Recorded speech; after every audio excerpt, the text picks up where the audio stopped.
All right, everyone, and welcome to the Rule Rebel pre-election extravaganza. That's right, it's myself, the Rule Rebel, and my co-contributor Ryan Saw. It's fantastic to be here tonight. We've got an absolutely action-packed lineup. There's still some guests still to tune in, but we've got Mark Aldridge from the Australian Federation Party. We've got Tonya Scott from Pauline Hanson's One Nation. We've got Morgan Jonas that I'm sure many of you know and love, but if you don't, you're about to. And we've also got Thomas Searles from the Liberal Democrats Party, Maddy Fry, independent from Barker. It's going to be absolutely incredible. Ryan, are you excited?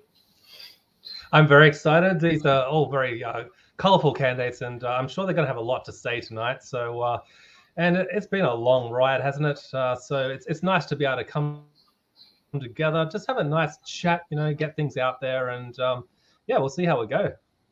Exactly, a big day tomorrow, which is going to be history making in Australian politics. Let's introduce our guests now. We've got Mark Aldridge, we've got Tonya Scott, we've got Morgan Jonas, and we've got Thomas Searles here joining us tonight. We've got a couple more to join us, but thank you so much, everyone, for joining us on the Rule Rebel for this pre-election extravaganza to give you guys this final push and just really dissect what this election period has meant for all of you in respective areas and what traction you've seen towards different things, and just to really, have a nice relaxed chat. So thanks so much for being here. Thank you. Yeah, thank you. We'll get started with you first, Morgan, because you've got limited time with us, and I really appreciate you being here tonight. It's great to have you. I'd really like you to first dissect. There's a lot of things I'd like to dissect with you, but our first one would be let's talk about the campaign trail as an independent for the Senate. How has that been going, and how have you seen it go for yourself? It must have been a really difficult journey. Yeah, we've been working really hard, but we've been building this campaign for about 24 months and campaigning for an election for a few months. So we're very blessed and fortunate that we have people all over Victoria volunteering for us, and we've been all over the state conducting different events in regional and metro. So we've been all over the place, and yeah, it's been a great experience meeting everyone. It's definitely very challenging campaigning as an independent. All you get is an empty box above the line, and that definitely puts us at a disadvantage in terms of visibility. But the people are really excited, and yeah, there's a lot of people out there supporting our cause, and it's been a great experience, and all the work's been done. So we'll see what the result is tomorrow. Yeah, well, it's definitely been a crazy road. I'll let Ryan go with a question next, but I'll first start with what you posted yesterday, which is absolutely damning, in my opinion. What the AEC's advice has been to people is absolutely shocking. And in my opinion, if there's one vote that has been mismanaged because of what they've said, then it should, make the whole election need to be, we need to vote again, in my opinion. Yeah. Well, exactly right. We have evidence, and I only posted a small amount of the evidence of phone operators from the AEC giving false advice to voters in relation to voting above the line for independence. So misleading advice, but straight out incorrect advice to the extent of, well, don't vote in that box, or the blank box means that person has dropped out of the election. Now, we conducted we received, I should say, over 30 phone calls, all the phone operators saying the same thing. It appears they've either had no training or very little training, but we're very much concerned that this is going to impact our votes. I'm also getting messages in my inbox from my supporters telling me that they are being instructed in the booths by AEC officials that they can't vote for the blank box above the line, whereas actually you can. It's a valid vote. It's just that the AEC or whoever it is decided that we don't deserve to get a name next to our box. So I've sought legal advice. I've sent a letter from my barrister to the AEC, and I'm going to be pursuing it further, because if the AEC has altered the outcome of this election as a result of giving fraudulent advice, then there's a very serious case for legal action. and we're going to explore all of our options. Well, it's a straight up obstruction of democracy. Correct. Yeah, Yeah, really. and that could very well be a criminal act. I would have to ask you, Thomas. Actually, Liberal Democrats, they've been around for a long, long time. And how have you guys been received this election? Have you noticed any censorship, or because we know the voting base still gets confused between Liberal Democrats and the Liberals? Yeah, we get told sometimes that that's a blessing, but I tell you, it's a curse. The first person to come up that was very heated wanted to talk about 2003 Tony Abbott voting, and I just had to say, mate, come on, just stop. You're gonna have to have a read of it. But it's actually been really good. My goal is always to obviously represent the community, and the first thing we did was went around to every single town and just called little meetings and started asking them what they wanted and how they felt about these issues. And the more we explained what Liberal Democrats were and how we function, we were received very well. I think most people are really looking for a change. Often they don't know what that change is. So just being able to talk to them, that's the start, is make them realize that there are people there whose primary goal is to represent them. We don't have a bigger agenda. We don't have anything else behind us. It is just tell us your story and we'll be your voice. And so, yeah, I've been received really well. That's really good to hear. Yeah, and Mark, you've been doing this for a long time as well. You've been on the trail for like 20 years, right? So how are you guys going on out in the campaign trail at the moment? It's interesting for me. I'm in the back room now, so obviously I'm not on the campaign trail as our candidates are. We have similar issues to what Morgan's talked about. The AEC seem to be very understaffed, very undermanned. The education processes there have been bad. We had an attempt right up until mid-January to deregister us, even though we were a registered party and had enough members. That took a situation where we had to take legal action to get that sorted. So there's a variety of problems, but I think in terms of being on the campaign trail, the public are receiving us all very well. It's fabulous to see our candidates and LDB candidates and GAP candidates and One Nation candidates all having lunch after events and things like that. So there's been a real camaraderie that is really nice to see. And I think that's going to be the part that makes the difference, that we are actually, for once in history, working together for a common goal to bring change. So that's been the best part. It really has. That's been the most incredible thing for me throughout this whole thing, and everyone I've interviewed and everyone I've spoken to, is just the amount of people it's brought out of the woodwork out of necessity. It's been absolutely incredible and heartwarming to see. It's what's gotten me motivated. Seeing people like Morgan. I've known Morgan for a long time. Just seeing him grow and blossom, and then becoming this amazing person. It's just so encouraging. It's so. Yeah, let's throw a question open to the group. What do we think the biggest challenges have been so far this election period? Anyone can start. Well, I would say the AEC have been really unhelpful, particularly when you consider that a lot of the candidates new to this, they should have been more supportive. And the media, of course, as usual, the media throwing curveballs constantly. I think that's been a problem for politics in general for decades. Trying to get... Okay, you go, Tonya. You go. I'll go next. That's all right. Yeah, I've had terrible trouble with internet. Everything was going fine until it was announced that I was going to be a candidate for the state election. And then all of a sudden I got blocked on Facebook. Really for no reason.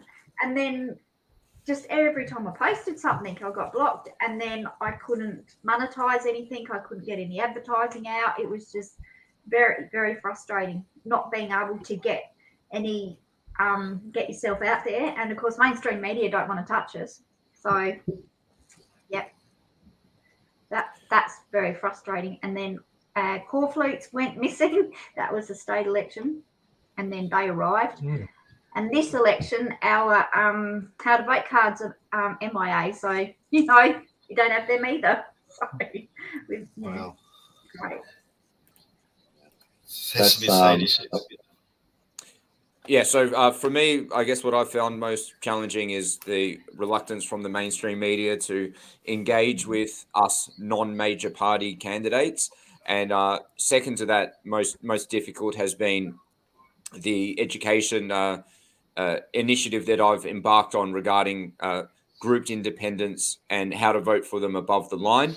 It's a very, very confusing process with the empty box. So that has proven quite difficult. It's a pretty difficult marketing campaign when you're telling people to vote for Group R first and foremost to vote for Morgan. But so many people have really picked it up, but it's proven very challenging because of the ineptitude of the Australian Electoral Commission.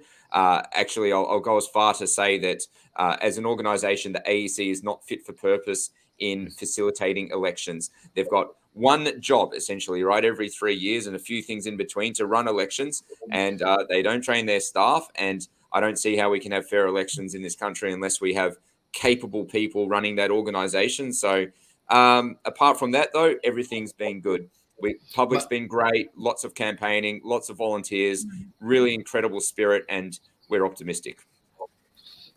Let me touch on that before we get to Thomas, because it's such a damn good point. And so I honestly think, given how many goes the Australian Electoral Commission has at officiating an election, this has got to be by design. How incompetent they've put the people in place this time, doesn't it?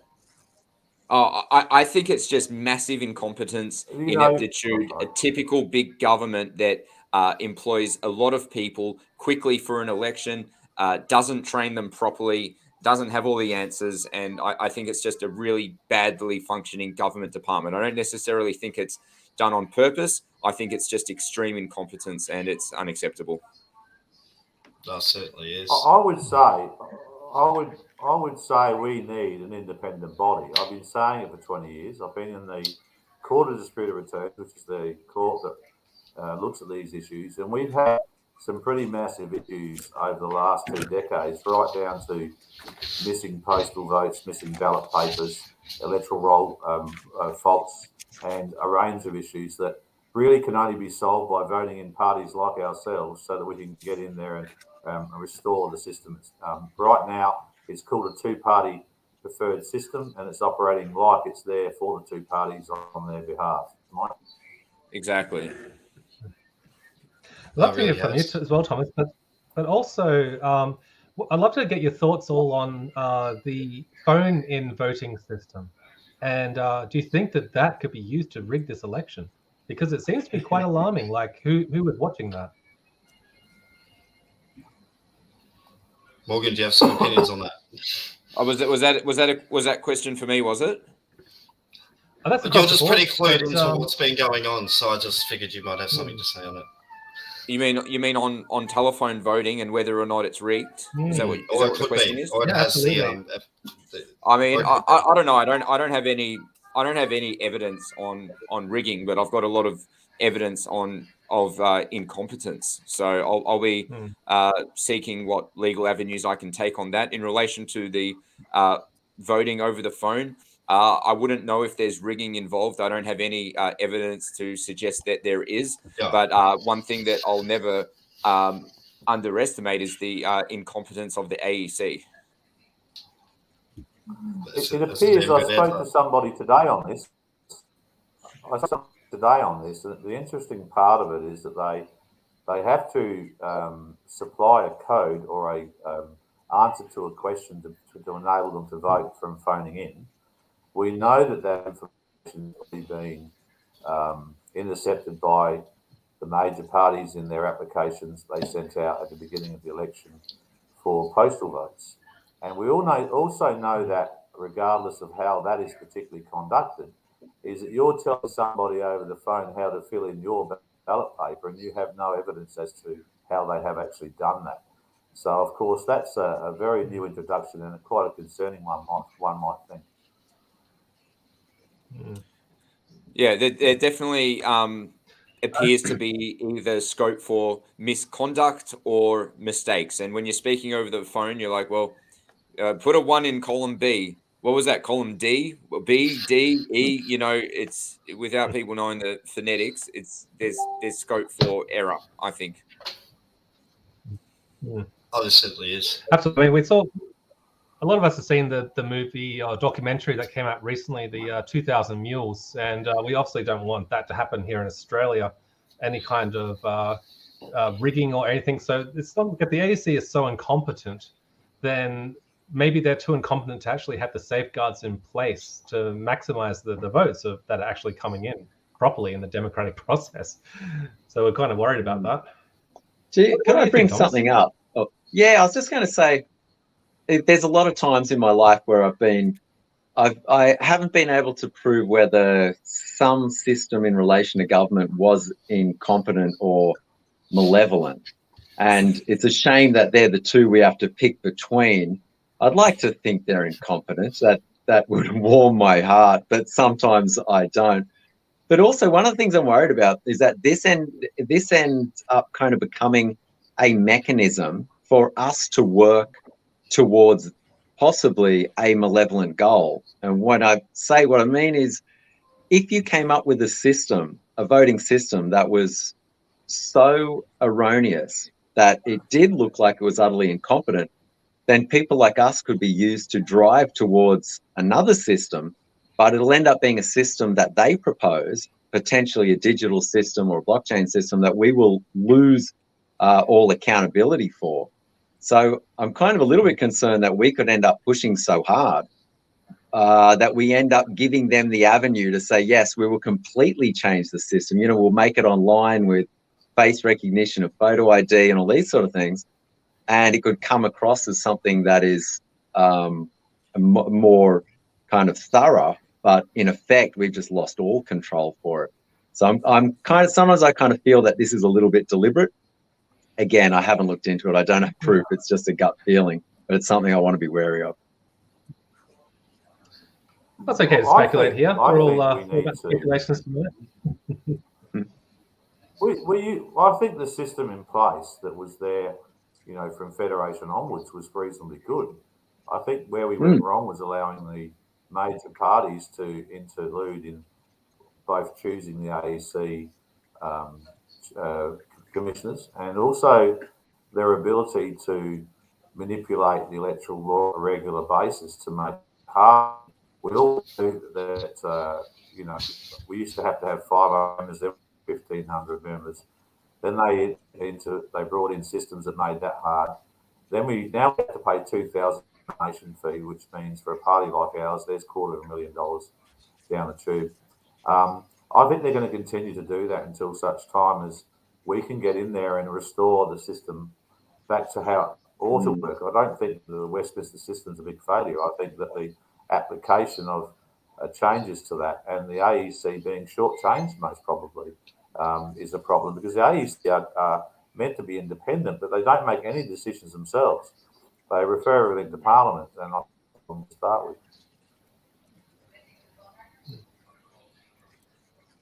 Yes, certainly. It's certainly but this is really people's worst fears coming to manifest, isn't it, before this election? Unfortunately, you know, all of these inconsistencies and incompetencies that we're seeing with the AEC. In a way, you know. I think one thing we can all be sure of, there's a lot of people out there employed at the last minute by the AEC that are everyday Australians. So the one benefit we have is there's just too many people who are corrupt. So we do know that there's going to be some legitimacy to the outcomes, other than, of course, when we talk about the case of what's happened to Morgan, for instance. So we don't have to feel that the whole thing's total failure, because you've got thousands, tens of thousands of Australians that are generally good people, chucked in at the last minute to do work. So they might not be doing right, but I don't think that many people in one hit. Yeah. What I was going to say is that, like I didn't know much about the Electoral Commission or how elections worked and stuff like that up to a couple of years ago until things started affecting me. And I suppose people really don't care because unless it affects them, but I mean, they don't care really. So until the general public start worrying about that sort of thing. I mean, I just cannot believe how many people don't even know how to vote either. So just being out there. Yeah. So, I mean, if they don't know how to vote, then you've got, they're not going to be worried about the Electoral Commission. So.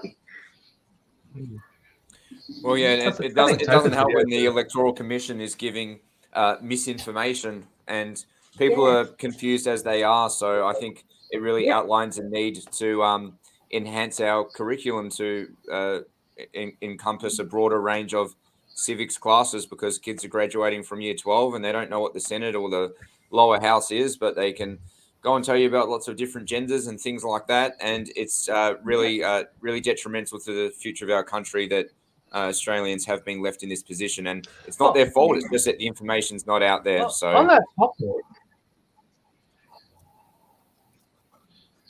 believe it or not, 15 years ago, if any of you guys remember, there used to be a guide that came out to your home.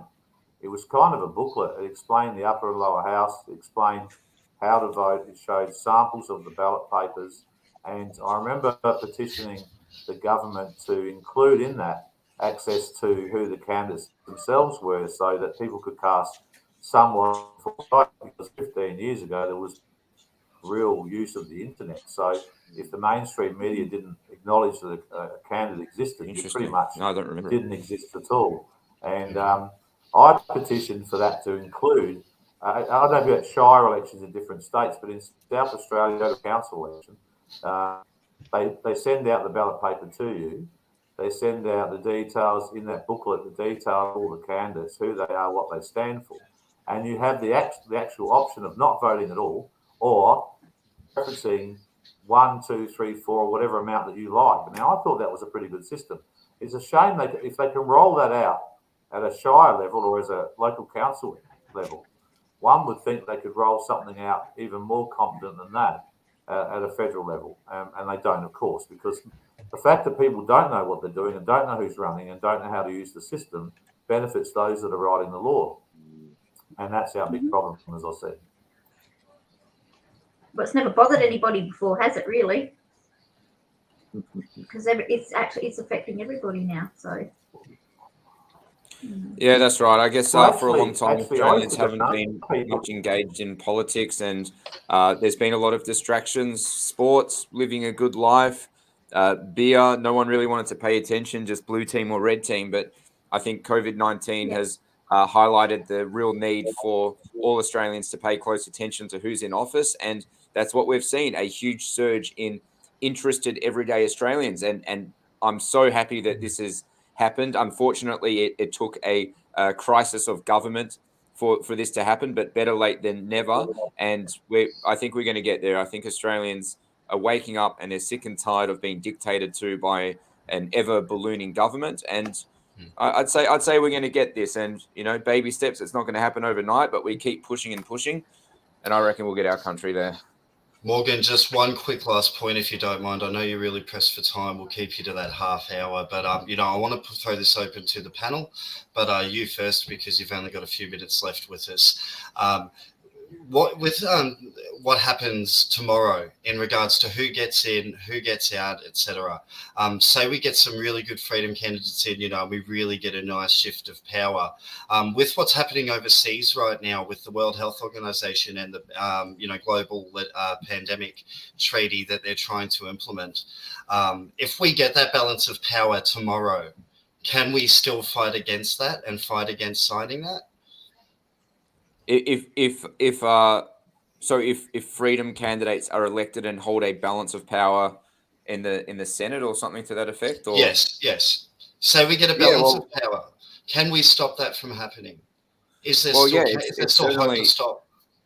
It's certainly a possibility. So my understanding is that Australia has signed the memorandum of understanding, and the deal's set to be ratified by 2024. So it's not set in stone right now. So what's being signed right now, Australia, as far as I'm concerned or aware, is not under any sort of international legal obligation to actually go ahead with this treaty. So definitely holding a balance of power can create the capability to put enormous pressure on the lower house to back out of this MOU. So I think it's a good possibility, but of course also a lot of encouragement and voices from the public in opposition to this treaty, I think, is very important as well. And yeah, it's a step in the right direction, man, for sure. No, it really is. I'd like to think. Go on. I was going to say, we saw a lot of flip-flopping from our Prime Minister about that particular issue. 1 minute he's in Darwin making statements, singing the praises of the World Health Organization and how they should have the authority power.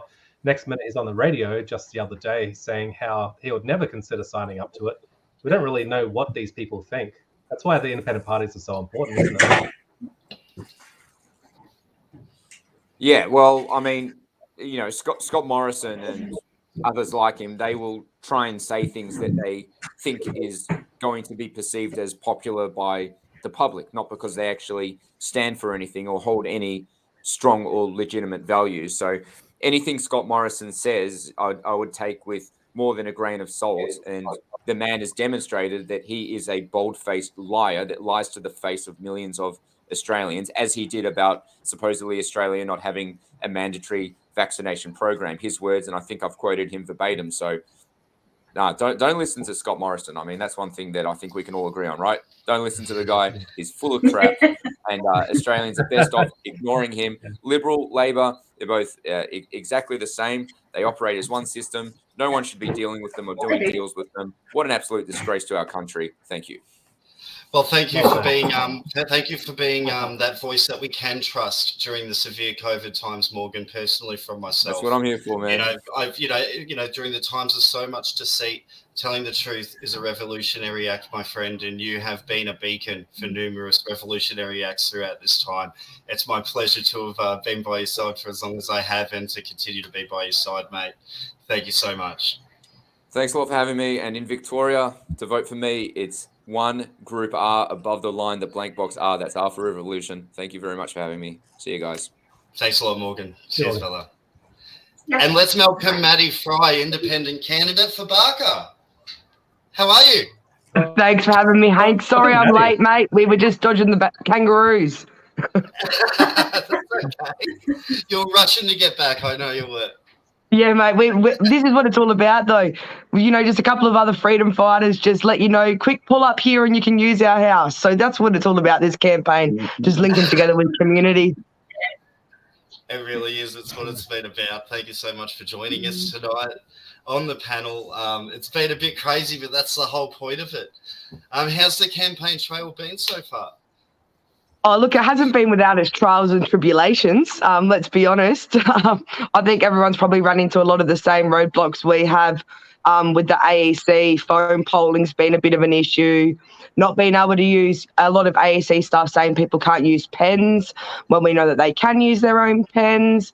Not to mention the paid Labor staff that are working at the booths absolutely everywhere, and the paid staff to put up all their signs everywhere. So, you know, we're not only competing with a bunch of brainwashing and coercion over the years with the majors, but we're competing with dollars that, as independents, you just don't have it. But otherwise, the people have been amazing. People are ready for change. Everyone's got boots on the ground. You know, as independents and freedom parties, I rocked up to a polling booth the other day and random people from another party were just handing out my flyers that they'd printed off themselves. So it's just that bit of camaraderie that everyone's got, because we all want the same change. We just got to get there. No, we really do. We really do. Let's talk about that one thing you mentioned that maybe you can touch on a bit more, that Ryan mentioned earlier that's really important. You mentioned some issues with the phone voting. Yes, correct. What do you know about that? Look, I've spoken to a disabled lady who kindly donated some money to me for my campaign. I gave her a phone call. She's in my electorate, just to give her a big thanks. And she said, I was so very excited to do phone voting. And I was like, oh, no, here we go. She said, you know, it makes it a lot easier for myself to be able to do something like that. However, the issue is the reception she got on the other end of the line, it was like lost in translation. She's like, no, I want a 1 in this box. And they're like, oh, a 2 in that box. No, a 1 in this box. So it's really like at the moment, have you got a, we've got an echo. It's echoing all of a sudden. Oh, that's right. Is it still there? I think we're good. That sounds better. So she ended up saying disregard my vote and hung up, and she's going to go into a polling station. And she let us know it felt like incompetence the other end of the line, had no idea what they were doing, and if not trying to coerce her to vote somewhere else.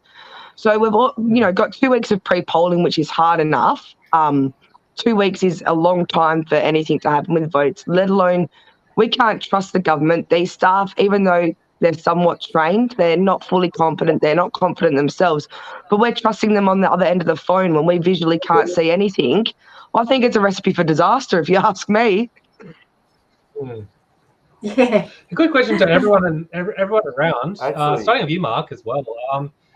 What do you think you guys be able to do with a hung parliament? Wow, have fun. I dream of a hung parliament. I think.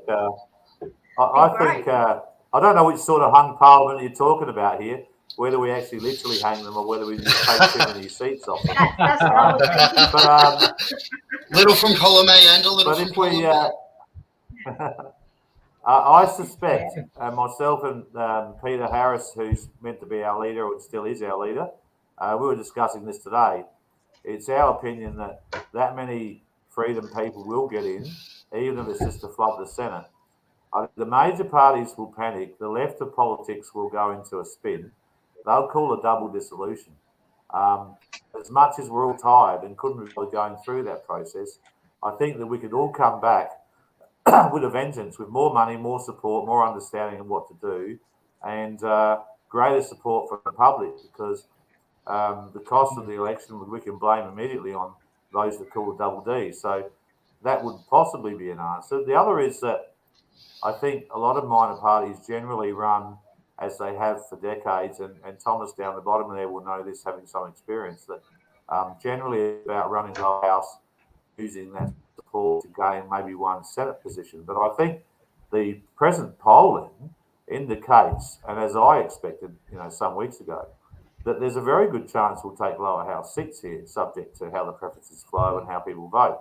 If that's the case, then it could be quite surprising how many uncontrolled voices get into Parliament and what that could bring in terms of change. I agree. Oh, sorry. Oh, that's good, Maddy. No, Maddy, you go. You go. You were going to say something. I agree with Mark there. I obviously get the question all the time from potential voters, what are you going to do if it's a hung parliament? I'll tell them both to fucking suck it. Let's be honest.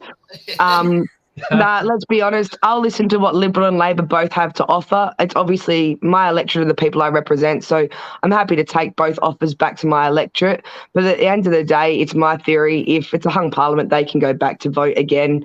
We have a lot of power if it's that hung parliament, and we will get our voices heard for the first time more than ever before. So I hope it's a hung parliament. Will I pick either of them? No. And my how to vote cards represent that. I've got 2 options, option 1 and option 2 on my how to vote cards, because I refuse to even put Liberal or Labor above each other. So I'm letting my people in my electorate decide on that. So that's why I didn't even put one option out. Yeah, you've got to be careful where you put those, because if you put one above the other, then you're preferencing them, remember? Correct. And that's why I put 2 options out. Oh. Yeah, that's why I put option A and option B out and just wrote freedom first and then ALP above LNP and then vice versa on option 2, because that way I can say the whole way my narratives remain the same. I'm not picking either of them. You guys can choose who you pick, but I'm not doing it. Yeah. Unfortunately, you spoke about how to vote cards anyway, so I think it's just you spoke about how important those preference flows are, and it's really damaging what's happening here in the Mallee, and it's really, really disheartening, because I've been on the pre-polls every day. I've seen that one of our independents that the United Australia Party candidate has put second on our how to vote card has released their how to vote card without any preferences on it. And she's one of the major independents that we have running that's going to garner quite a few votes. And that's so damaging to the cause as a whole by not putting any preferences, because it's leaving it up to people. And that's, like Tonya's saying, it's dangerous because you need those preferences to flow the exact right way to be in with a shot. You know, and that's what we're just facing locally, one of those issues, you know, and it's something even her team has taken to her, you know, said, no, you need to put these preferences, and she's just refused and stuff. And that's been so damaging for the, you know, minor party campaign, just not having those guaranteed preferences, you know, knowing where we stand and knowing what we can expect. It's like, Hank, I don't know if anyone else agrees, but obviously I'd love to see, you know, in a couple of elections' time that the Australian people do enough research leading up to an election around their candidates that we don't actually have to have how to vote cards. I would love that the people were educated. Yeah, I would love to think that they can educate themselves enough that they walk in and they understand our preferential voting system and how to utilise it to their benefit, that they can walk in informed and educated and make a great choice. Are we at that moment? No. And is it a risk not having how to vote cards at the moment? Yes, because I'm seeing people who they're grabbing 8 cards and they're walking in and they're saying, I'm legitimately just going to pick one of these and vote off of this card. So if we haven't got those preferences flowing where we need them, it can really stuff things up, because we know how much those preferences can be the difference between getting over the line or being stuck with red or blue again. Because that's how marginal these things are, and that's what people need to realise. That's how important it is. It needs to flow the right way so things don't flow the wrong way.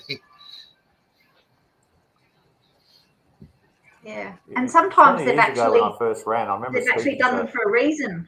So things are actually put in order for a reason. You know, they're probably going to deal with somebody or whatever to go on there, and that's done for a reason. It's not necessarily favouring somebody. It's because it's done for a reason. And like in my case with mine, you look at it, you think, oh well, I'm not maybe I'm not happy with what's down there, but I just have to. It's not me that did it. It was somebody up higher than me that's done them. So.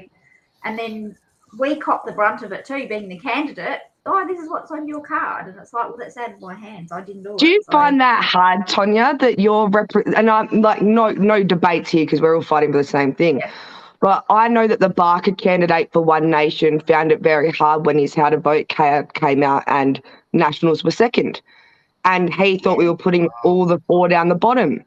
And, you know, all of us, the 5 of us that were fighting for freedom had been supporting each other, and the poor bugger got his How to Vote card and went, you know, it was out of my control. But I find that very hard for the people of the electorate as well, because sometimes they're voting for a candidate, not a party. And when that candidate doesn't have a say on that How to Vote card, it can be very hard for the electorate to understand. Yeah, it is. And I think, well, that's something that we have to take up probably with our party.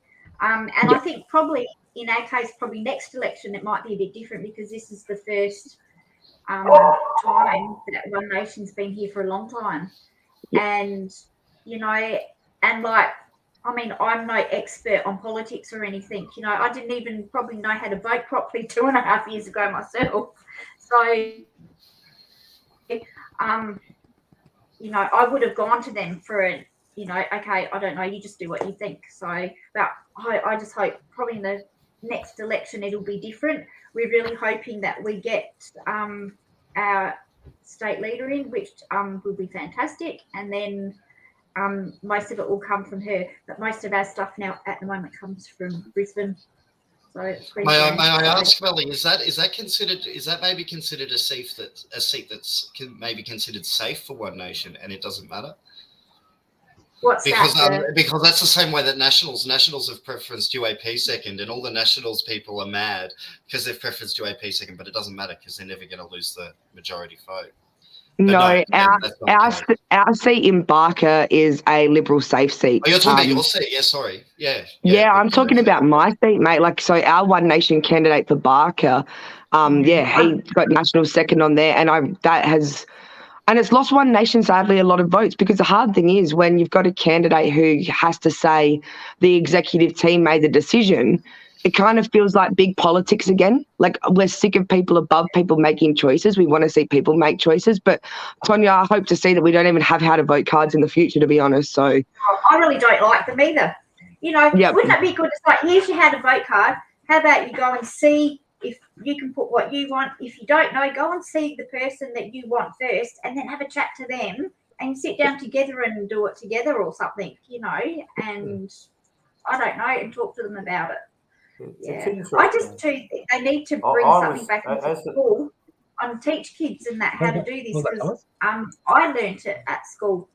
I did politics when I was at school and learnt a few things, but they don't teach it in school anymore. So yeah, you could almost have just like a small text. You get one text message size of every party or candidate, and you pick what's in your 256 characters or whatever it is, and that gets handed out at the front. The AEC can leave it there, and we wouldn't have to do it at all. Even though the pre-polling is a lot of fun. It is a lot of fun. It is a lot of fun, but if we went back to constitutionally needing to have independence on there, it would be lovely that everybody got a text message or a letterbox drop or in the newspapers that said, here's hypothetically 7 names for your electorate. No parties attached, no nothing. 7 names. Yeah. I tell you, if I got 7 names, I would then be researching. I'd be stalking Facebook pages. I'd be talking to my neighbour, and I'd be going, who's Bob Joe and who's Jane Doe and who are these people? But the thing is, when we have parties and everything on it, people just go, oh, they're all right, but never really look at the person. And I think we're all in this because we're decent people and we want people in there this year, not politicians. So I think we really need to look at how we even have that information to encourage people to do research. And it starts in school, Tonya.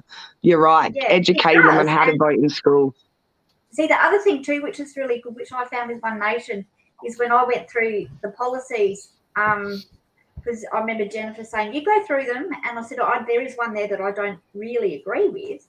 And she said, well, that's fine. She said, you give me a spin on how you think it might relate to you. And if it's okay, if that's what you want to do for your area, and we get the okay, and it's not two-way out, well, then we can work with that. That's fine. So they're not sort of like dead set on that. There is a bit of room to move with those policies. Because each area, you can't have a policy is going to be the same in the country as it's going to be the same in the city, because it's different people, different demographics. You know what I mean? But yeah. No, but let's talk about, for each of you, the highlight of the campaign trail so far, because it's been long and winding. And, all of you, I'm sure, have traveled many, many kilometers and shaken many hands and met so many people. But what's one moment that stands out for each of you so far as to maybe what you've accomplished or what you've seen happen? I'll go first because mine's easy. Mine would be pretty different. Go for it. Go, Maddy. No, let Mark go. Mark's got his up. Go, Mark. All right. Okay. Mine's a bit different because I came out of being an independent candidate for like nearly 20 years. And at one stage in that history, I was running One Nation as well. So I kind of got a little bit of an odd background. But mine was when I said I'd never get into politics again. And then this whole 2 years happened. And I kept getting banned on social media like everyone else. And they took away my history. And I met these people for our party. And we all sat down with a couple of red wines to talk about this new development of a party. And it was just magnificent. I mean, they were just such great people. And we thought the same. We felt the same. The parties that joined us felt the same. And I went home to a mist. I had a tear in my eye. I said, oh, my God, all of this looks like something. It looks like my whole 20 years is all come into play in the right time, at the right place. And so to me, that was a really spectacular moment. And then it went further that I went out and selected all these really great people from the community with no political background. And then I sit down with them and they just adapted and they care and they stand up and they're not polished and people hit them up with questions. They still got great answers. It's kind of like listening to Maddy and, people that just care for the community, jumping into the political arena and doing such a damn good job of being grassroots candidates. So that was my special moment. But anyway, I'll let you all talk. That's a great moment. Go on, Maddy.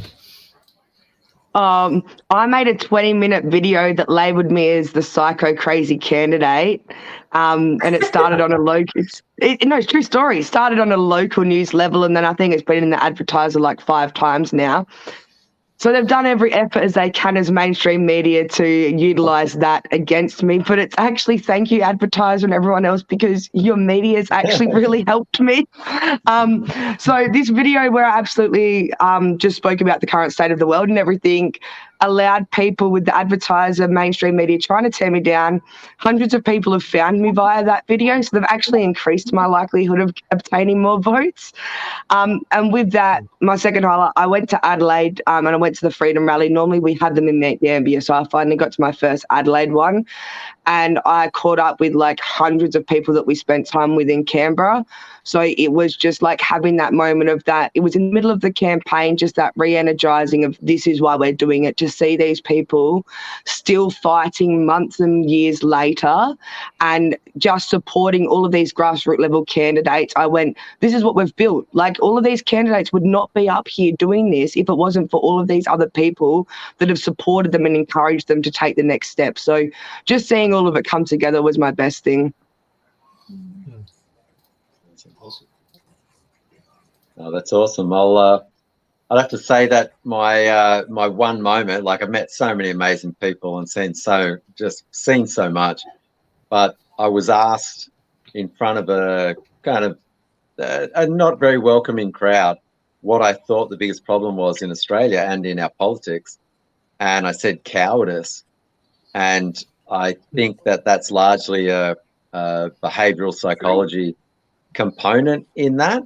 And it probably dates back to a lot of the historic parliamentarians and politicians we've had. I said it kind of like the kids at school. They would always clean the school board off and always wanted the approval of the teacher. And then they were never popular enough to get school captain because it always went to the sports star. And then they made their way through politics and they ended up getting jobs where they wanted to be popular. And they become politicians where they're literally in a popularity contest.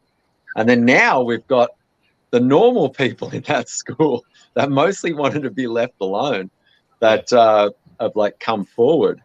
And so I said this to this crowd and it got a pretty good reception. And then the next day someone said, I heard you talk the other day. I got a question for you. What's your vision for the future? And I was like, this guy was 18. And I was like, what a great question. So we started talking about all the values, all the community values and all the things that COVID and the pandemic have done for our community. They've brought so many people together and they've got people growing their own food and, you know, creating new education systems and new natural medicines. And the whole world has suddenly gone, you know what, we can build our way out of this. We can start connecting or we can do something beautiful. And he posted that somewhere. And so then for the next couple of days, I was having the only young voters that have talked to me in the entire time I've been campaigning suddenly come out of the woodwork and say, I want to hear more about this vision. And I was like, oh, this is fantastic. I'm like, guys, this is a change. We're going to build our way out of this. We're going to connect and we're going to grow. And yes, we have to fight back. People like me actually quite enjoy fighting back. So, you know, we're going to do that as well. We're going to fight back, but it's not all negative. It's not always fighting back and always pushing. There's actually some real beauty in growing and connecting and bonding in our community and in love and family and that strength. So that was probably my moment when I was like, oh, there's a change, you know, and I can feel it. So yeah, that'd be it. Amazing. Yeah. That's awesome.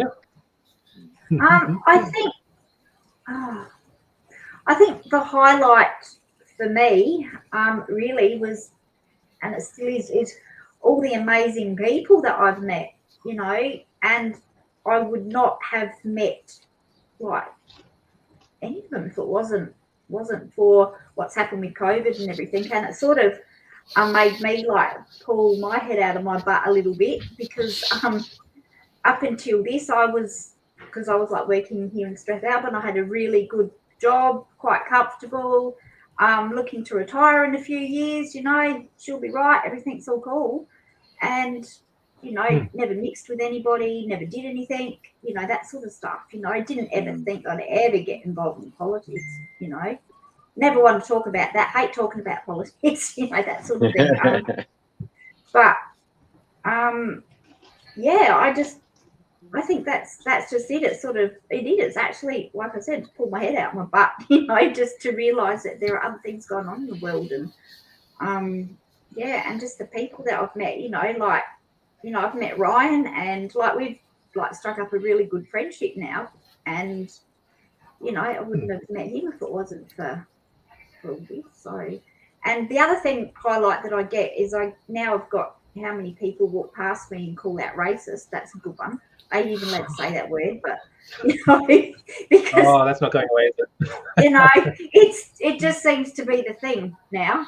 You know, that's what the joke is. Like poor old Pauline back in, was it 1995 when she first started, was probably a bit like me, didn't know what to say, didn't have people to advise her, and it had sort of said the wrong thing and got labelled racist. And I can tell you, she is definitely not racist, far from it.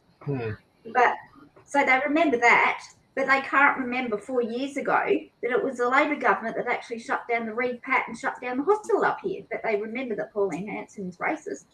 So, you know, it's just, yeah. The people stuff's amazing though. Oh no, you're right. Please, mate. Yeah, go for it. Oh, it was just we had a bunch of people come around home the other night. Our amazing supporters down home helping us organise our polling booth and that. And after I left school, I worked so hard and I had a past relationship and that, and I didn't have friends, and I always wanted friends. And I was sitting around my table at home with all of these people, and I've got a 76-year-old like hippie lady with dreadlocks, and I've got an old man that's half deaf, and I've got all this diversity of people around my table. And I went, isn't it funny? We all have this one thing in common, and it's freedom. And that's what's bound us together. And I looked at them and I went, this is not what I thought it would look like when I said I wanted friends. But these guys are like my best friends and family now. And it's just amazing the people that you meet along this. Like, we have broken down every barrier we've ever had as Australians to unite over one thing. And I think that's the best thing ever, because we see nothing but love and freedom now. So we're like acknowledging people we would have never acknowledged before. And that's like with you, Tonya, it's just amazing to meet all those people now. Yeah. That's for those that went to Canberra, Camp Epic, and it was like a love fest of great people. And I've been in politics a long time, and I got there and went, what's happening here? And like one of our lead candidates, a psychotherapist, and she works out of Whyalla, and she was, I met her, she goes, Mark Aldridge, how are you? And all these people knew me, and I'm thinking, geez, I'm not in Adelaide. And they were behind there cooking dinner every thing like that. So just all these amazing people stood up and came together. And I think now it's even more interesting because it's not just freedom based. Once you get into politics, you start to realise there's a hell of a lot of things wrong with this country, and it starts to open your mind. And so, regardless of what happens this election, there's now thousands of people with their minds open, strong, gutty people like the people here today, that are going to go out there if they lose this time and go out and do it again next time. So the main party's got a hell of a lot to worry about, not besides just the vote today, but what they've created themselves by being such morons. There you go. That's a nice way of putting it. That's about as polite as I can be. Absolutely, it's a cultural change, isn't it? I wanted to ask you guys, like, I'm a dreamer, and I know that the people listening at home probably want to hear an answer to this.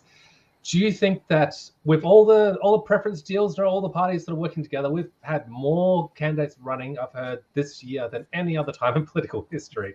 It's a massive swell. Do you think that we could get that critical mass where you get maybe 2/3 the major parties and 1/3 everyone else in Parliament? What do you guys reckon up in the Senate?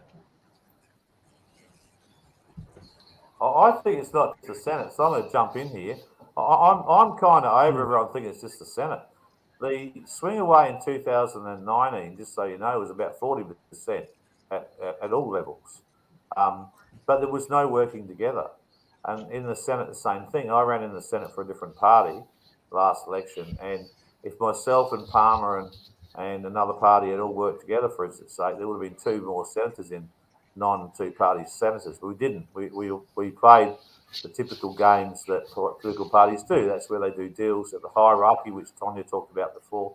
And this time, within reason, we are all working together. And that means that we don't need to have any of us get a primary vote in the lower house that's necessarily the highest. We need a reasonable primary vote and a good flow of preferences to have a possibility of getting lower house seats. Now, you take a handful or a dozen lower house seats off the major parties, and they're in big trouble. And we're gonna be asking for stuff. I mean, our party's agreed that the first thing we'll ask for is electoral reform and a Bill of Rights. It'd be interesting to see whether the major parties would come at that. I would suggest no, and that's why I said double dissolution. I can imagine Maddy's list. Like, I just asked for 2 main things. Maddy would have a list like it'll probably be as long as a roll of toilet paper, and rolled out with, now you've got to do this and this and this and this and this, otherwise you don't get my vote. And isn't that what it's really about? Like, standing up. And I think that if it was a double D after that, I think that the world would see just how opposed to freedom these major parties are, and would come out of it much better off. What do you guys reckon? What's your predictions for how things are going to go? Election day. I do definitely think there's a predisposition on who's going to take out overall with Liberal and Labor, purely on the fact that we've got this World Health Organization treaty. They're still working on it now while we're in the middle of a campaign. But do I think we're going to get enough Senate seats in there to start putting pressure on and to be able to start holding up bills and everything? Hell yes. There's too many people running. There's too many people awake. So for everyone out there, there is definitely going to be change. Will we hold a third? I don't know, but will we hold enough to get our voices held and to start stopping some of the bureaucratic bullshit? Yep, we will. Wonderful. Like I said, Maddy, I'm a dreamer, but I'll dream with you, mate. I've got plan B and C. We'll be all right. Yeah, I'm pretty sure there'll definitely be changes somewhere. So. Yeah, I actually haven't really. What was that, sorry? Oh, no, please. I'll ask you, Thomas. Yeah.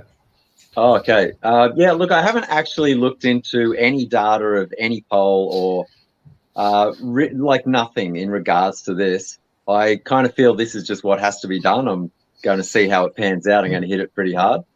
But where I got my motivation from this was in the Corokai floods, watching the strength of people going through what they went through. And the whole time we had that storm, there's these little birds in my yard just getting hammered, and there's lightning and wind and everything. And every day I was watching them, and they just bunker down. Every day they'd bunker down, these tiny little birds. And then the second the sun came out, they just sing their song and they start building their nest, and they just get back to it. They never complain. They just get up every day. So every day when I wake up, I'm not looking at all at who's going to win or how the votes are going to go. I'm like, I get up and this is what I'm doing today. And I connect with other people who want to do the same thing and just crush. So yeah, I think we're in a really good time that people are just moving on it. How it pans out is how it pans out, and no matter what happens, we're going to keep on going. You know, we've connected so many people now that this is it. Even if we win every seat in the entire country, I'm not going to stop all the things I'm doing. We've changed the system, and this is the way we're moving now. So yeah, I'm pumped. You know. I agree with you, Thomas, and I think it's at that point where our work doesn't start until the 22nd of May. No matter what the outcome is, we have built these communities, and Canberra gave us resilience. A lot of people went to Canberra expecting a change overnight, and it didn't happen. Things died off, but then the elections came around, everyone got back on their horses, and I think we've learnt now that our numbers only continue to grow as people continue to open their eyes to what's going on in our country. And like you said, none of us are going to stop. We're only going to get more people on board. And I think that's the exciting thing, Ryan. Whether we can dream about what happens in Parliament, the thing is, it doesn't matter what happens in Parliament, because in a couple of years' time, we could have everybody awake. And when everyone stands on those steps of Parliament, it doesn't matter. And that's the thing. We just got to keep growing that community. And this election is just one way of growing it, but we've all got plans for afterwards. They can't get rid of us. And that's right. No one ever goes back. It's like once they come on board and they realize what's going on, we've got them for life. There's no one goes from thinking like we think to then going back and going, well, I just, it's not that bad. It's like, no, we've got them for life. So I think that's one of the best things that's happened. I was just going to say one thing that, people, one of the things they've done all their lives, I've watched for 20 years, is publish rubbish polls. And all of the polls, they ring you up and they go, you're going to vote Labor, Liberal, or Greens. They never say you're going to vote One Nation. They never say you're going to vote Australian Federation Party. They never say, are you going to vote LDP, any of those things. So, the polls are there deliberately to make people think that the majority of people are still voting for the majors. And we've seen a slide now. We've seen a couple of polls come out showing 38% against, 40% against. So my suggestion is we are all right. There's over half the people have had enough. They're going to vote for us. As to how that balances out in the flow of preferences is a different thing. But it will show a massive change in politics. It will create a massive change. And as Maddy just said, it already has. We've already changed people. I'm just a sucker that's been around for 20 years. The rest of you are woken up now, and I wish I was just waking up with it, because I kind of feel like I invested so much time bashing my head against the wall. But now it feels that it's all worth it. And it's great to see so many people standing up, and it's great to see them all working together. So let's be really confident about this. We've won anyway. And it's just right now, it's how much damage we do to the opposition. And how they're going to cope doing this to them for 3 years. So that's the main thing. Well, certainly is. Let's talk beyond mandates, because we all know that most of the freedom friendly policy is about ending mandates and regaining our freedom of choice. So let's say we get that balance of power. We enforce that we get our freedom of choice back. What's next, policy-wise, for each of you after that? I'll start with you, Maddy. I'd like to look at going back to the 1901 Constitution with amendments, only for a temporary amount of time while we look at a referendum with the people. I just want to give the people a chance to decide who they want to be governed by and how they want to be governed by. We have nothing to fall back on at the moment. So get rid of all of the crap from the past 2 years and then get back to something that completely includes absolutely every person in Australia and gives us all something to lean on and support on, and something that actually holds our government accountable. That's our first step before we even look at any legislation changes or anything else. Oh, and goodbye WEF and WHO and UN and NATO as well. So like reset the government. And the great government reset. Well, what about yourself, Tonya? What do you think? You're going to do personally? Once we regain these freedoms with One Nation, what'll be next on the plate? I know that I think it's really big is actually trying to get, I don't know, some of our things back, that has been sold overseas. That's what I'd really like to, I think they really want to try and work on, because there's a lot of foreign ownership in Australia, and it's just killing Australia. It really is. I just think that they need to be, okay, well, you've got so many months. We're going to have to take all this back. So, just trying to get manufacturing back into Australia, so people have got jobs, things are being made, here, and then we can export stuff. I mean, that's where I'd like to see, working on. I mean, it's not going to happen like overnight, and there's a lot of things that need to be discussed and done. But I just think trying to get, this foreign ownership. I think they need to be put on notice to say, right, this is what's going to happen. You've got, 12 months to sell or we'll sell it for you sort of thing, if you know what I mean. But, that's what I'd like to see. And trying to sort out all these people that have just got nowhere to live at the moment, that's just shocking. There's so many families living in tents in parks, and really that's very important to do something about that too. That's what I'd like, that's where we'd like to be. Good on you, Tonya. What about yourself, Thomas? What have the Liberal Democrats got up their sleeve? They've got that whole freedom manifesto. They do.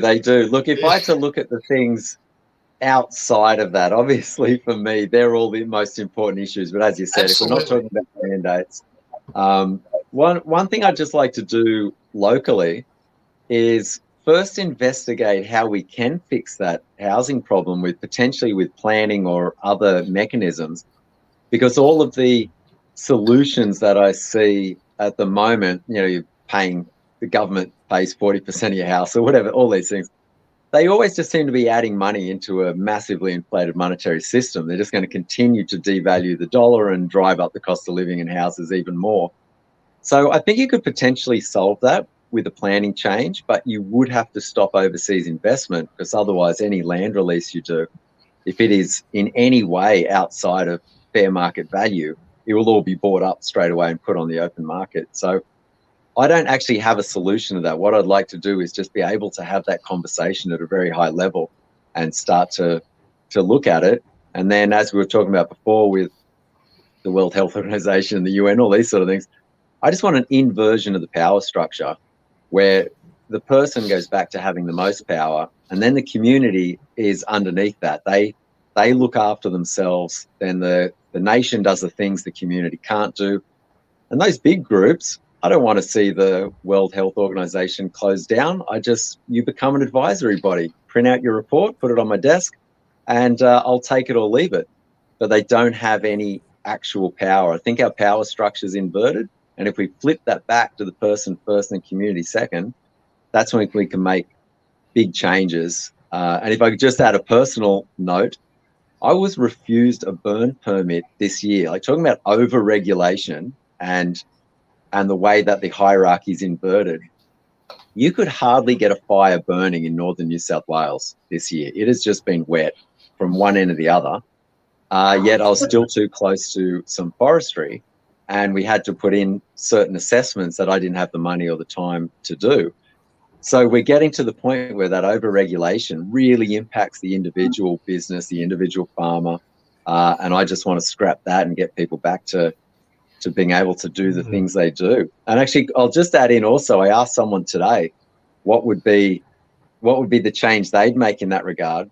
And I don't have kids, but they said that if you've got children, there's over 200 incentives and I don't know what they're called, like grants, funding opportunities on different government websites, but you have to track everyone down so you can get $20 back for your kid driving to sports or this or that. And they were just saying, if we could just pay less tax and we just had more money in our pocket, and we didn't have to stamp in triplicate all of these forms to get our $20 back for fuel, that'd be great. And I was like, oh well, Liberal Democrats vote one, Tom Searles, top of the ballot. Talking about that 40% that they want to pay for your house, that's what I mean. Why not just, if the first homeowners, why not just drop all the fees and charges? Because that's probably about what it is. So, Stamp duty. Terrible. Yeah. It's interesting concept where you'd go after here. I mean, we've actually tried to set up something pretty reasonable, but for me and my history, the first thing I want to do is secure the rights. So a Bill of Rights, Constitutional Bill of Rights, that actually secured people's rights, so we don't ever go through this rubbish again. I think after that, you've got to go back to the actual environmental investment. None of this carbon trading, but genuine environmental investment. Then we need to start propping up our farmers and exporting food rather than importing food. And I'd like to see, I set up markets in Adelaide. I want to see markets. I want to see people get their dogs and their kids and go down and pick up fresh, genuine, safe and affordable produce from a market situation, not from the store. And I want to restore the corner store and all those things. So, I don't think I'm saying let's step back to the 70s. I'm saying let's step back to where it went off track and start again. And people really are mostly concerned about the future of the planet for their kids and their right to live. A house over a roof over their head. They want to eat affordable fresh produce. They want to be safe. They want to know their kids are safe on the way to school and when they're actually at school. If something goes wrong, we can go to the courts and we're going to get justice. I mean, these are basic, simple things that everyone expects to have, and now we have them all taken away by these dreadful agendas that have been run by people that have no care for us or our families or our kids or the environment. All they care about is power and money. And I think if we could do the most basic things, then we will become heroes for the next generation. And we can also sit back and say to our kids that we did our best regardless of whether we succeed or not.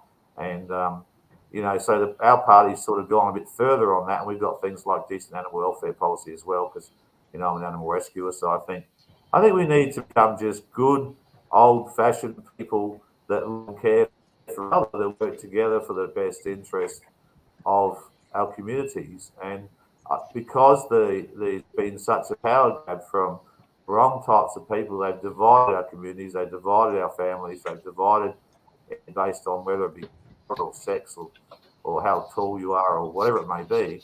And I think those are the things we've got to fix, and we've got to protect them in such a way that no one can ever come back and do this to our kids or grandkids ever again. So we've got ahead of us one way or another. And trust me, I feel sorry for those running for the Senate. It's 6 years. You've got to go to work every day with some less than desirable people in that place. And I feel sorry for you because I've been in Parliament a long time, and there's less than desirable people you've got to be polite to. So this little dig at you all, you're going to suffer. But let's be honest, this is a war, isn't it? They created a national cabinet, a dodgy national cabinet. We're all in a war, and unfortunately in a war, you've got to do things you don't like, and that's being nice to possibly, restricting yourself from doing anything violent towards the people that have been destroying our lives for decades. Well, unfortunately, everyone's coming at the angle of we're at war against climate change and we must eliminate all carbon from the planet. Unfortunately, we're carbon. So it's a bit of a worry that they're saying this. And that's zero, yeah. And Maddy as well. Where are you coming from on the whole breathing. Ryan, stop. Let's get your take on that. My take on climate change? I don't believe until we stop modifying our weather and go back to a natural ebb and flow of Australian seasonal weather and actually start to see what our country is doing weather-wise, that I'm even comfortable saying climate change is even a thing. So until we actually go back to basics, I'll let you know where I stand on climate change then. But for now, it's just a money-rotting system. Yeah, absolutely. It's fear-mongering at its finest at the moment. Thomas, I know you got something to say about this. Yeah. I mean, I've been speaking at climate conferences or related conferences for 15 years and been reasonably unpopular until they stopped inviting me back. But recently, we went to a climate conference up here not a conference, a Meet the Candidates, in Lismore. And it was really interesting. It's kind of the thing I enjoy most. I like being around people who actively want to take care of the planet and take care of the environment, and they're stuck listening to me. It's like it's a perfect situation. So I was basically just telling them that the questions were so loaded. The questions were like, since the floods were caused by climate change, and I was saying, look, that's not a very fair question. And so I just quoted what was on the Bureau's website, which was that Antarctica has been cooling for 40 years. It's accumulating ice. The cold air moves across Australia. Australia's very cool. On the raw data record, it's one of the coolest years, I think, in 72 years. Like our summer, we haven't had a 40-degree day in as long as I can remember. So it's cool air moving across a cool Australia. It's part of the La Nina effect. And you get these rain events, and it happened 3 times, which we've never had in my lifetime. So they only happen when you have multiple continents cooling.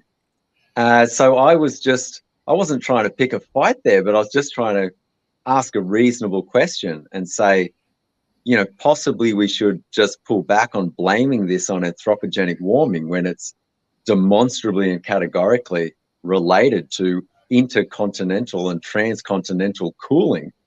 Maybe we just pull back a bit. And then the second point was that in relation to the floods and the damage of the highway and or the highway's potential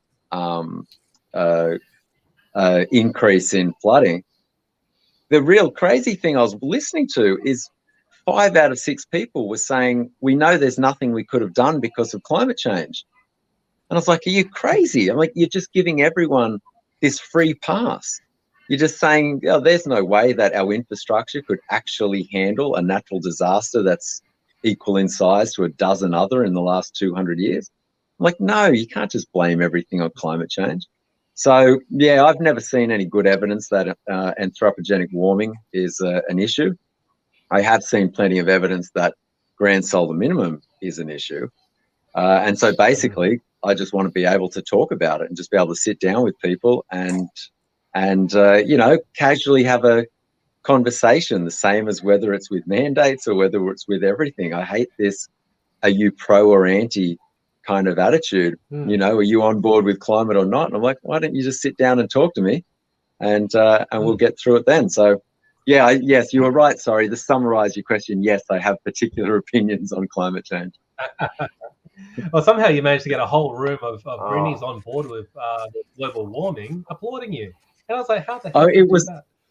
I know, it was amazing, wasn't it? I left there and people were coming up to me that were like hardcore Greens voters, thanking me that no one had actually explained to them what caused the floods, that, you know, how this could happen. And I said, look, the easiest place to start is if you just Google the words, were the Lismore floods caused by climate change, you'll get a Weather Zone article explaining about the cooling of Antarctica and the cooling of Australia and how it happened. I'm like, this isn't controversial or disputed in any way.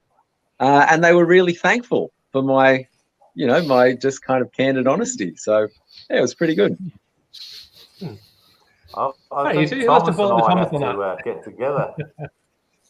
Well, listen, yeah, I said Thomas and I because I've been doing this for about 17 years. So I've been to the IPCC climate things, you know, in Bali and different countries, and I've studied it for years.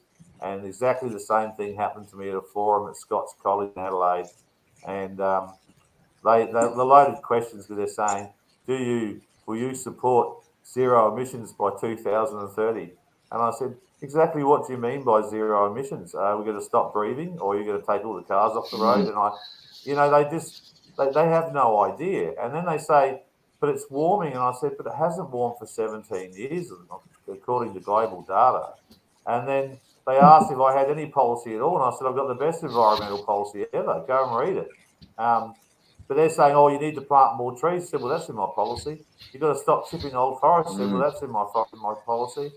I said, looking after the environment doesn't have to have weird names or terrifying things. And this Green got up and said that we're facing an extinction event. And I said, we were facing an extinction event about 20 years ago when we got down to about 240 or 260 parts per million of CO2. If we'd gone much lower, it probably would have been an extinction event. Luckily for us, that's right. We've raised back up over 500 where it's nice and safe. And if we can get to about 700 or 800, plant growth will be fantastic, and that'll help us feed the millions of people that are starving to death. I mean, these people just have no idea. And zero emissions by 2050. You know, stop breathing, people. Practice breathing. And anyway, I found it hilarious as well, Thomas. I wish we'd been there together. We could have done a joint enterprise. Yeah, I would have absolutely loved it. Yeah, it was funny. The other thing that got brought up was the mitigation. And I said, anytime I hear the word mitigation, I'm always really, really worried, because around here we've got a lot of cane toads. And I imagine that, you know, cane beetle mitigation was the cane toad. Sometimes that mitigation is really, really problematic. And when you read through that IPCC 6 assessment, you have a look at what some of those mitigation methods are, you know, the geoengineering style. They're really, really terrifying. And then they said, well, we don't have to do that. We can just reduce CO2 as the mitigation. I said, well, there's not a scientist on Earth that thinks that reducing Australia's CO2 to zero can change the climate. We're such a small producer. Literally no one thinks that. So you're saying either we mitigate it by something that won't mitigate it, or we mitigate it by something that's terrifying. I'm like, I just think we're going down a really dark path here. Can we just pull back a bit? So, yeah, it was a fun conference, though. Fun meet the candidate. I'm going to tell this little And you got story, Phil- and I hope that other people get something from it. I was over in Bali. I think you all will, but I was over in Bali. I was sitting there with Kevin Shine and Robert Watson, who are two of the lead scientists in the first 3 IPCC reports. And this guy named Matthew is a good friend of mine. He's English, and he's the lead author. And we had a few drinks, a couple of bintangs right by the beach. And the lead authors, the 2 scientists are going, and you and your rubbish reports have got nothing to do with the science we provided you. And they were having, the actual scientists of the IPCC reports were giving shit on the people that actually authored the reports, because the author has to take whatever they write and make it say exactly what the UN wanted to see, so they could get into the carbon trading scheme and make some money out of it. So it's an interesting world. And I actually offered the Greens last night at a forum. I said, you find your best spokesperson on it, and then we'll sit down and have a live debate on the topic, and we'll see what people think at the end of it. So anyway, well, that's fantastic. That's very fair, isn't it? Because Ryan was there at this event, and straight away, as soon as I realized there was any hostility at all, I just said, well, look, there's, half a dozen candidates behind us that are all very supportive of the climate agenda. Matter of fact, I see the entire, it's a coalition now, the major parties and the climate independents. I use that term independent pretty loosely there. But they're all just on the same agenda. It's just a timeline that differs. It's like we're going to get to 70% reductions in 8 years. We're going to get 80% reductions in 7 years. And I'm listening like, you're all the one party now. This is one policy. So I said to them, if anyone disagreed with me, and this offer is still out there, if anyone sends this to one of those candidates, this stands forever, sit down and talk with me. If you think that something I'm thinking is wrong or crazy or I couldn't back it up, I'm like, literally, I'm just a normal guy. Let's have a cup of coffee. We'll sit down. We'll film it. And I think very quickly we'll see who's right and wrong. Exactly. Over here, there's been about, I don't want to get off track here, but I've been backing up my leader who's running in Boothby because he had a heart attack. And there's been 7 forums or 8 forums in the seat of Boothby that for the Boothby candidates, but the only 3 that are allowed to attend is the Climate 200, the Greens and Labor. So they're having their own little things, and if you interrupt them, they get a little bit upset.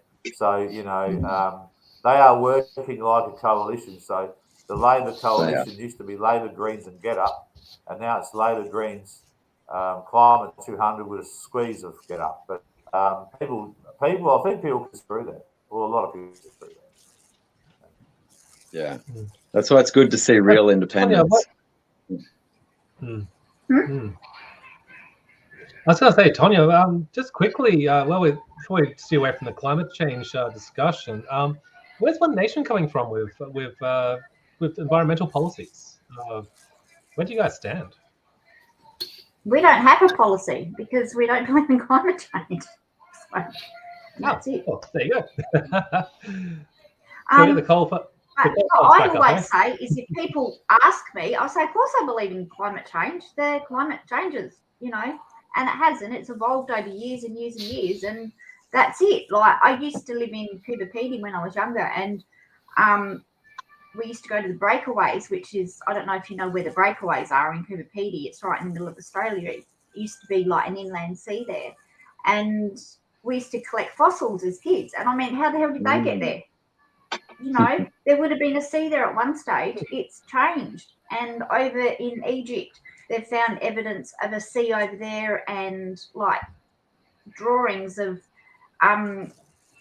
like tropical like plants and stuff like that you don't see there. They are in another part of the world. So it's just natural. And, you ask our First Nations people and that's what they tell you. And that's what I believe.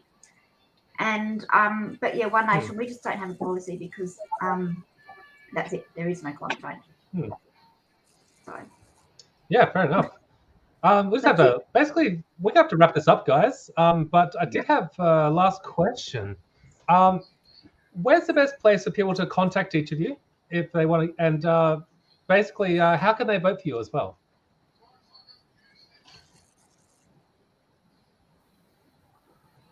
Well, I'll start that one. Seems at the top here, and my last name's Aldridge, which means I must go first, obviously.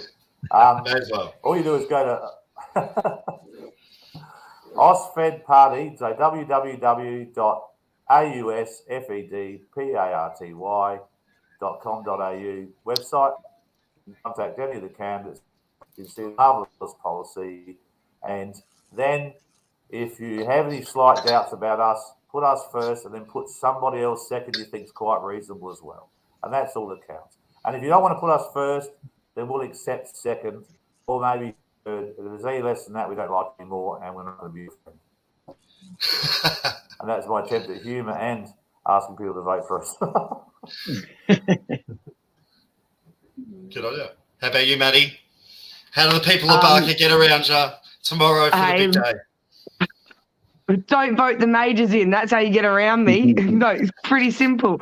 If it's not me you want to vote for someone else that aligns with your values. But otherwise, pick up the little green ballot paper and vote one Maddy Fry. Jump on Facebook. It's the same as the name on here, Maddy Fry, independent candidate for Barker.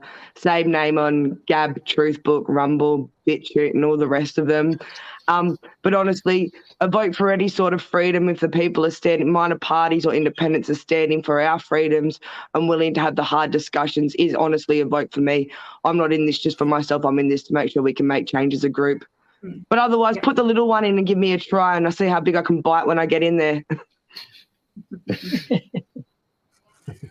Good on you, Maddy. Thank you. How about yourself, Thomas? The people of Page and the electorate of Page.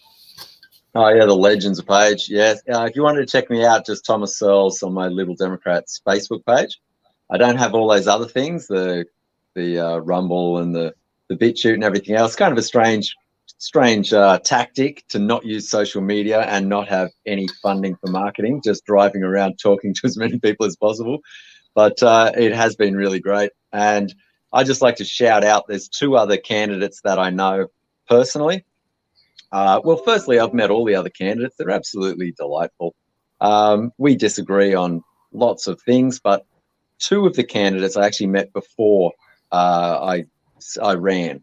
And so I've met them in the real world, and that's Heather Smith from the Australian Federation Party and Ian Williamson from UAP, both of them helping out with what's that, sorry? I was saying Heather's really nice woman. I've met her. Sorry. If anyone gets a chance to hear Heather speak, she is intelligent and informative. She knows a lot about small business, agriculture. Just hear her out. She's got some really great ideas. And Ian, I met in the Corrikai flood relief. He was up there during the recovery, working and volunteering for free. So basically the people I've met outside of politics, I have a very high trust for. As opposed to the people I've met during the political time. But then, of course, after that, just make sure you number every box. And also hit me up on Facebook because I won't be going away. So if you want to ask any questions or whatever, I love to chat. Good on you. And to finish us off, Tonya, how do the people get around you? Well, at the moment, you can find me by Tonya Scott on Facebook. I don't know how much longer for because once the election's over, you wait till I get on there. I've just been holding it so I didn't lose my account over this election because I'm that close to losing it. My account. The other way you can get hold of me is probably through One Nation, through Jennifer Gain. Because we now have Sarah in the candidate, we're now going to have an office here in South Australia, and then we're all working on getting our own like web pages and email addresses and all that sort of stuff. So, yeah. Wonderful. Well, thank you all of you so much for coming on the Rural Rebel tonight. It's been an absolute pleasure. You know, this may be the last chat that I have with candidates before the big day tomorrow, but I just want to thank all of you from the bottom of my heart for having the balls to stand up and really have a go at fighting for all of us that are so desperately needed. All the best of luck tomorrow. I hope each of you get all of the results that you so richly deserve, and if not, I hope it just catapults you further into the future. Thank you guys so much. Thanks, Hank, for giving us the opportunity, mate, and for keeping news honest, mate. Yeah. You've done a good job this campaign bringing honest information to everybody out there, so thanks, mate. Yeah. Thanks, Maddy. Yep. Real media. Yes. Both of you guys. Thank you so much. Thanks, Mark. Carry on, Mark. Thanks, guys. There you go, guys. The Royal Rebel pre-election special brought to you by myself and my new co-presenter, Ryan Jackson-Saul, ladies and gentlemen. Ryan, how did we go? Went really well. That was fantastic, wasn't it? It was fantastic to bring these candidates to you, the people. It was really important to represent a large region in these candidates we brought on tonight in this pre-election push for freedom, which is what we're all after, and the right to choose. Thanks so much, everyone. And the Royal Rebel will be back with you. Ryan will be back with you very, very soon tomorrow with some results from the election. Remember, guys, hold the line. We're nearly there. Thank you.